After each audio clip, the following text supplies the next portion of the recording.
Hello humans, I am the Black Cat and welcome to Movie Review Monday. Today we look at Bride of Chucky.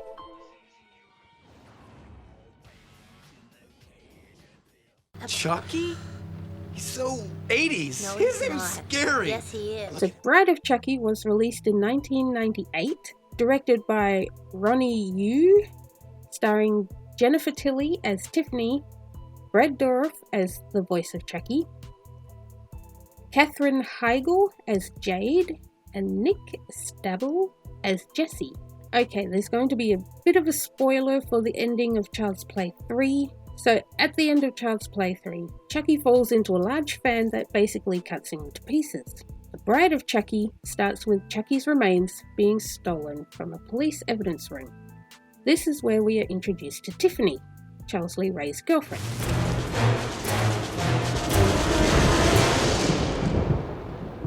Well, hello, Dolly. Tiffany has apparently been looking for Chucky for the last 10 years, since the events of the first Child's Play. So Tiffany gets Chucky's remains and puts him back together. This is where the first parallel of Bride of Frankenstein comes in. We are treated to lots of great close-up shots of the process as she stitches his face back together and uses other doll parts to replace what he's lost. So Chucky is being put together like Frankenstein's monster. Tiffany believed that Charles wanted to marry her before he was killed, but when she brings it up, Chucky laughs at the idea.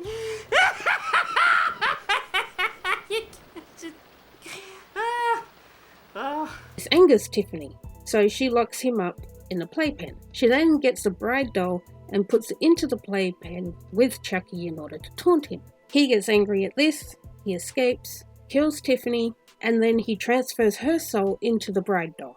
So obviously Tiffany wants to get out of the doll, but she doesn't know how to. He says that if she wants to get out and into a human body, they need his amulet that he was wearing when he was killed. An amulet!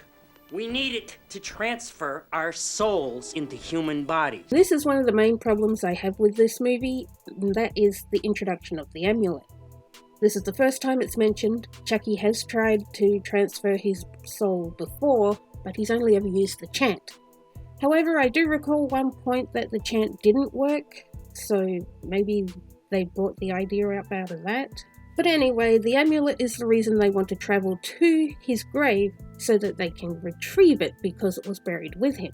But in order to do that, they need transport. So we're introduced to Jesse and Jade, who are apparently two teenage lovebirds who can't get it on without Jade's uncle interfering. At one point, Jade's uncle says that once she turns 18, she can do whatever she wants. Jade, when you're 18, you can go to hell for all I care, but until then, I'm stuck with you. So that means she's underage? I realize most people would be watching this movie for Chucky and Tiffany anyway, but the protagonists are supposed to be likable. I'm sorry, but how am I supposed to like an older guy trying to convince an underage girl to run away with him? And even so, the girl herself just came off as being a bit of a brat, honestly. So I didn't really like the protagonists, so I didn't really care what happened to them. I was more invested in Chucky and Tiffany's relationship. It's probably not a good sign when the relations of two psychopathic killer dolls are more interesting than the so-called heroes of the movie. But anyway, Jesse and Jade want to run away together. Tiffany tells Jesse that she'll pay him $1,000 to take her and Chucky to the cemetery, and of course he agrees. Along the way, Chucky and Tiffany kills anyone who threatens to ruin their plan.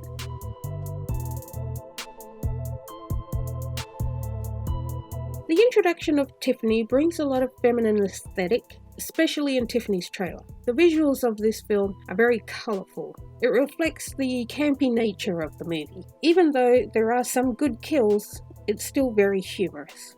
Unlike the first three movies, there was some incorporation of CGI, but it wasn't overused and it didn't ruin the experience. There was still a lot of puppetry used, and I appreciate that. They're dolls, so their movements should be doll-like.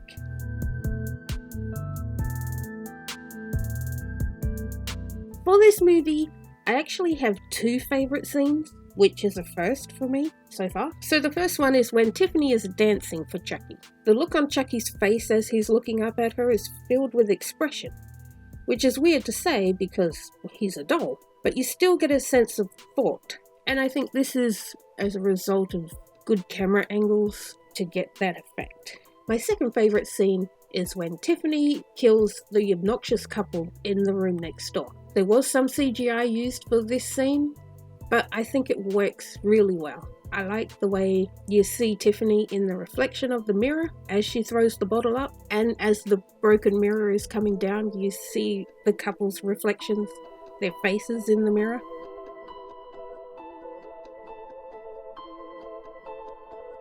When I first watched this movie, I loved it.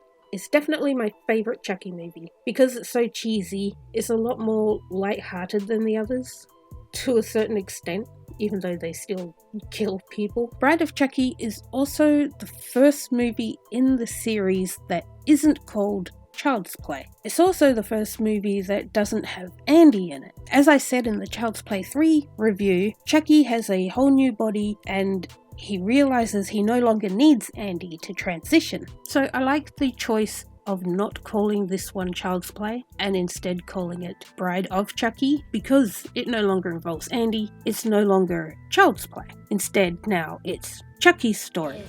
In fact, if it was a movie, it would take 3 or 4 sequels just to do it justice. So we are now following Chucky through the different movies. It makes sense that the movies from now on are called Chucky something something, or of Chucky, instead of Child's Play. So I think that was a good element that has been added to the movies as well. Obviously there's a lot of parallels to Bride of Frankenstein, especially with Tiffany, the bride. Her death scene included some of the scenes from the actual Bride of Frankenstein movie, and I felt it matched up rather well. Even at the end, when Tiffany decides that her and Chucky should end it, I feel this is also a callback to Bride of Frankenstein. We belong dead.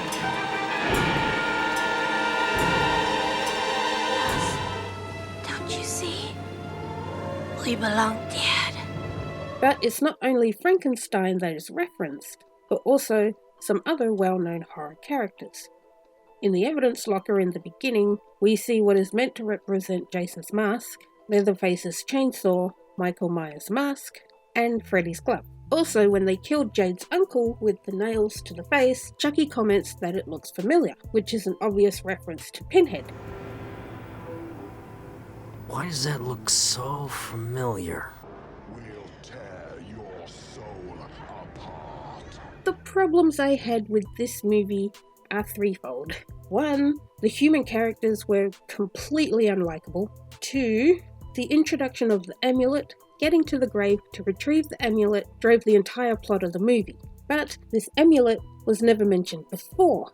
I feel they could have come up with something else that didn't break Chucky's character lore that could have been just as entertaining. And 3, I am anatomically correct, you know.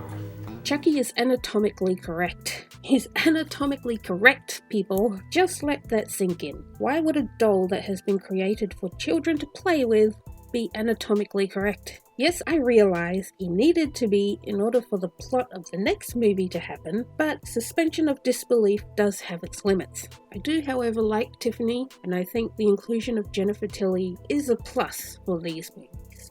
Would I watch this movie again? Yes I would. As I've said before, this is my favourite Chucky movie on the entire franchise, so I would definitely watch it again. But anyway, that's all from Movie Review Monday for this week. Let me know what you think of this movie in the comments, and I'll catch you next time. Bye!